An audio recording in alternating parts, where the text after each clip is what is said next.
Hey, I'm Scott Rich with Chronicle Sports. And I'm Chris Cusack. And this week we're introducing a new feature for the Chronicle. It's called Dueling Columnists. If you read the print edition of the Chronicle, you know that both Chris and I are columnists for the sports section. And what we're going to try to do each week is come on camera here, talk about 3 different topics of importance in the world of Duke sports over the past week, debate them for a couple minutes, and see what you guys think at home. So we're going to start out here. Our first topic is obviously Austin Rivers. Austin Rivers' commitment is the big news on campus over the past couple of weeks. So my question to you, Chris, is what's actually bigger for Duke? Is it Austin Rivers committing now, or was it Kyrie Irving's commitment last year?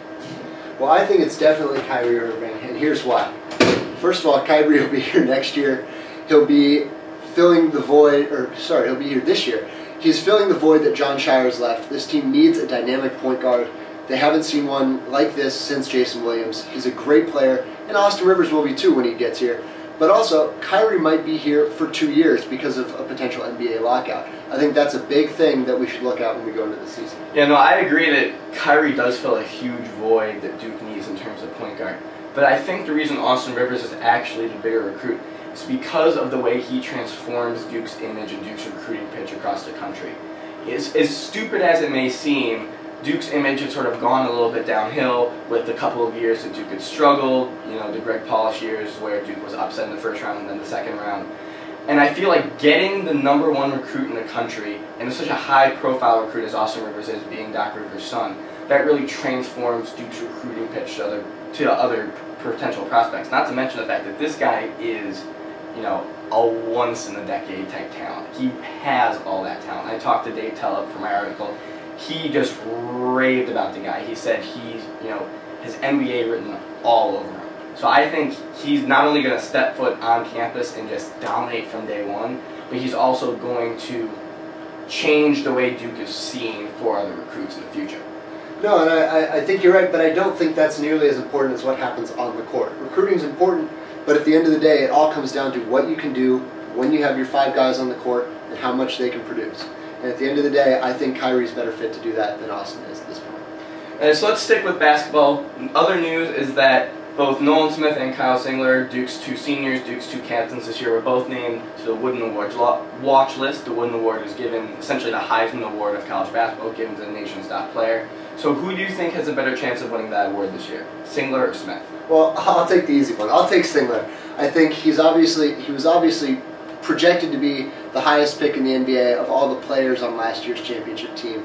He's a big body. He's learned his position. He's ready to go. I think even after this knee surgery earlier this month, I really think he's a great player and he'll be the one to win the award.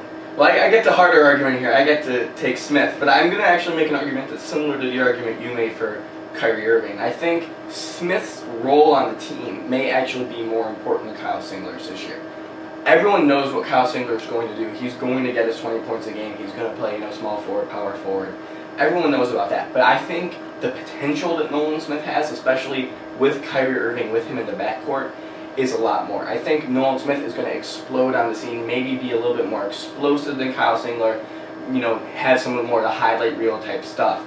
But playing with Kyrie Irving and having a guy that dynamic in the backcourt with them, I think it's going to put Nolan Smith to the next level, and he may even, you know, jump Kyle in terms of national significance. But it's a crowded backcourt. I mean, it's Kyrie Irving and it's Seth Curry and Andre Dawkins, and you have all these guys who are going to want their minutes, they're going to want their points, they're going to want their assists, they're going to want all these stats. I don't think there's enough to go around for Nolan. That's true, but at the same point in terms of Singler, Singler will be called on at some point in time this year to play the power forward.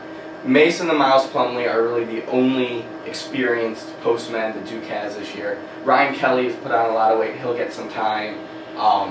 We've also got, you know, Josh Harrison, who will play some time in the post, but he's also more of a wing player. So I think Kyle actually playing more times at the post could actually diminish his stats relative to Nolan's. All right, so let's go into our final topic here. Actually, transition to the sport of the fall, which is football. Duke has obviously had a very disappointing 1-4 start. Lots of people thought this was the year Duke was going to break through, get to a bowl game. That obviously hasn't happened. And now Duke is into the meat of its ACC schedule. So our final question today is, how many more wins do you think Duke can get this season? Well, I feel pretty dumb at this point. It was I picked Duke to win 6 or 7 games. 6 actually at the beginning of the season. I did too, so yeah, with you there. I thought they were going to come out strong and be, well, and they have, to be completely honest. But I think they've got 2 more potential wins on their schedule, and that's in Navy and Virginia. I think those 2 teams are very beatable. They're both strong, but Duke has continued to improve over the last couple weeks, and I think they'll have a chance to beat those 2 teams. I'm actually going to go a little bit on the higher side. I actually think Duke can win 3 games. I like the Navy win. Obviously, that's going to be a tougher game than people think, especially with the way Duke played against Army and the fact it's on the road. I like Duke being able to beat Virginia, but I also think that Duke has a decent chance of beating North Carolina this year. Given all the turmoil that's gone on with the North Carolina program this year, all the players that they've lost, the fact that the game is at home, I feel like this is the opportune moment for the Duke program to beat North Carolina and make a statement in that regard. And in that same breath, I feel like the only way the Duke football program can sort of salvage a season at this point is to beat North Carolina. Going into that game, the last game of the season, you know, all chances are that they're not going to be eligible for a bowl berth. But if Duke can beat North Carolina and get that on their resume, I think that really does a lot to salvage the season. I think the Duke team is really going to come up fired up in that game. No, and I think you're right. But unfortunately, it's at the end of the season, and all of the suspended players for Carolina will most likely be back. So I think you'll have to look at that. And also, it's a home game, but none of the students will be here. That's true. It's an empty campus. It's over Thanksgiving break. Most of Duke students aren't from this area. There won't be anyone in the stadium, although maybe that's not a big difference for most home games. No, that's very true. But I think that what's going to end up being the difference in that game is the fact that it's going to mean a lot more to Duke, or at least in my opinion, I think it's going to mean a lot more to Duke than for North Carolina. North Carolina had big aspirations coming this year, and with the suspensions, with the early losses, they've all been dashed. Duke, yes, they wanted to go to a bowl, but their aspirations were a little more mediocre. The fact that they've sort of fallen apart, they can still salvage a season with North Carolina victory. I don't feel like North Carolina beating Duke means as much to them, or will mean as much to them, as it will for the Blue Devils. And I think this is going to be a game where Coach Cutcliffe's coaching finally shines through and Duke gets that one last win. Well, that's going to do it for Dueling Columnists, our first edition. For Chris Cusack, I'm Scott Rich, and I hope you join us next week.